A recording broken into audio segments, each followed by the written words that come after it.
Hi everybody. Several people asked me to do a tabletop review of my Sig pistol build. And this gun is based on Matrix Precision 80% frame, but there are plenty of reviews of those on YouTube, so I will not be focusing on that.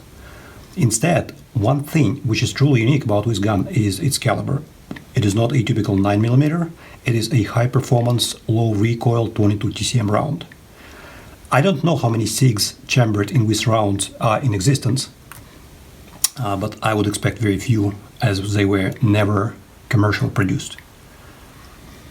Let's put the gun aside for the moment and let's take a look at the round. So this is 22 TCM.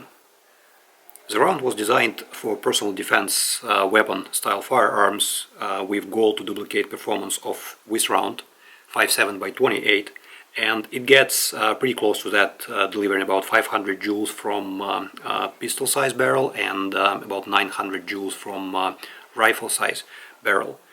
However, the round is shorter, so it can fit guns originally designed for something like 45 ACP over here, or 38 Supers, which are effectively the same length. The round, however, is still longer than 9mm and will not fit guns designed originally for 9mm because they use shorter mags and shorter mag channels, and this is not a dimension which is easy to change when redesigning the firearm because it requires very significant redesign of the firearm. So basically, to be able to fit the guns originally designed for 9mm for this cartridge, this little guy was created called 22 TCM 9R. It uses identical brass, identical powder charges or almost identical powder charges as 22 TCM, slightly different projectile with different shape, about the same weight, about the same 40 grain, in this case it's 39 grains. And this round is significantly shorter, so the length identical to 9mm, so it can finally fit guns originally designed for 9mm. Alright, now let's put the ammo off the tables and let's take a look at the gun. Double check that the gun is clear. Alright, clear. Also, I have another Sig P226. This one is factory built and this one is factory 9mm, so I will just use it to highlight the differences. The first and most obvious difference in this pistol is the barrel. You can notice smaller 22 caliber bore here, and I built this barrel using a donor, an original Sig 9mm barrel, and you can actually see that it still holds 9mm markings here. Now this barrel has a liner installed. Liner is effectively simply a rifled pipe which goes through the bore, and it has a different chamber, obviously for 22 TCM cut in here. And I am now in the process of building another 22 TCM barrel for a pistol like that, basically another Sig. So if you are interested to see entire build process, subscribe to my channel and you will see that video posted later. The next thing is recoil spring. To show it, let's remove the slide.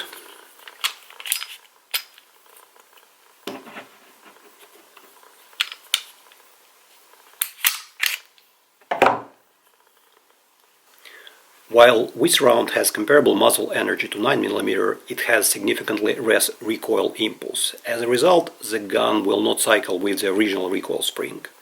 There are aftermarket vendors that offer reduced force recoil springs for Sig, and I bought this one in a set of 5, ranging from 10 to 14 pounds, and this one is either 11 or 12. You can compare this recoil spring to the original one, and the original one looks quite a bit stronger, and it really is. I actually had quite a bit of problem making this gun to cycle properly. In a semi-automatic pistol, there is a somewhat delicate balance between recoil impulse, recoil spring and the slide weight. Basically, the slide needs to get enough impulse from the recoil to travel all the way back, to eject the case, to cock the hammer, working against the spring resisting that movement. While weakening recoil spring seems like an obvious way to make the slide travel all the way back, you cannot really reduce spring force indefinitely.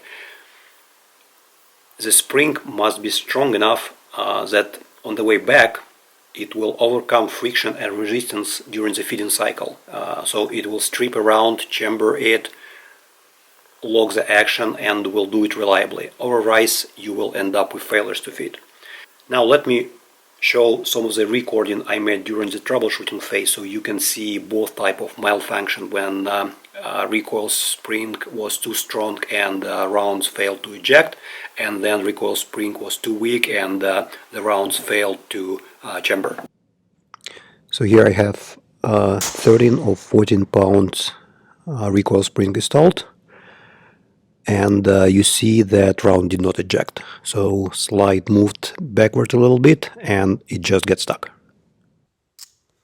Okay, trying it again with new recoil spring. This time it functions properly. So it ejects the spent case, it feeds the next round. But let's see what happens after a few shots.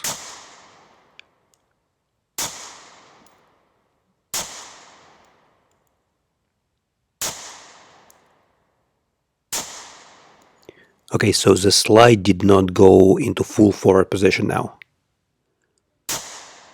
And again. And again. So the spring just not strong enough basically to move the slide all the way forward and to lock the gun properly.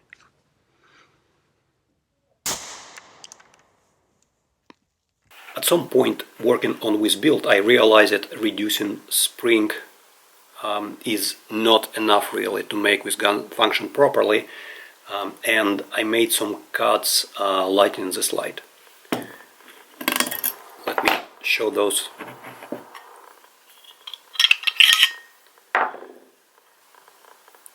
The black finish makes it a little hard to see, but you can see cuts here on the side from inside of the frame and right here, and notice there is a small island which need to be left on for the pistol to function properly.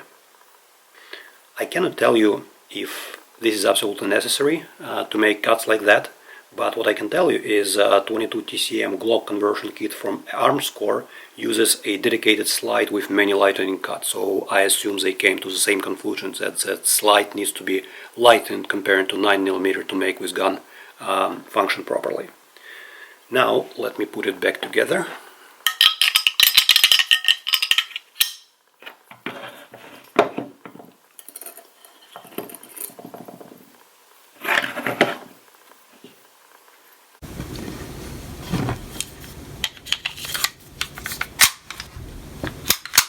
One thing about this round is that it is extremely loud and creates a large fireball. It feels more like 357 Magnum out of a short barrel. At the same time, that loud boom does not convert to recoil, which makes this gun very fun to shoot. Also, with this gun I had to start reload with caliber. I did not want to reload, but factory ammunition did not work very well, as it left significant amount of unburnt powder in the chamber, and just after a few rounds the gun would stop to feed because of the debris left. With reloaded ammunition using Winchester 296 powder, the problem disappeared entirely. I don't know why it happens, and I heard that problem doesn't exist for factory guns, including commander size 1911s which have a similar barrel length. It might be different bore, different twist rates, different chamber dimensions, but effectively I had to reload this gun to get it useful and function properly. That's all. There are no any other differences in this gun compared to original Sig P226 or PP228. Receiver is identical, all the fire control group mechanisms are identical. In fact, I could probably just swap these slides between these two guns, 9mm and 22 TCM, and it will function reliably. That's all. Thank you very much for watching, and I will be posting more reviews of my firearm related projects. Some of them are quite unique, so don't forget to subscribe to my channel.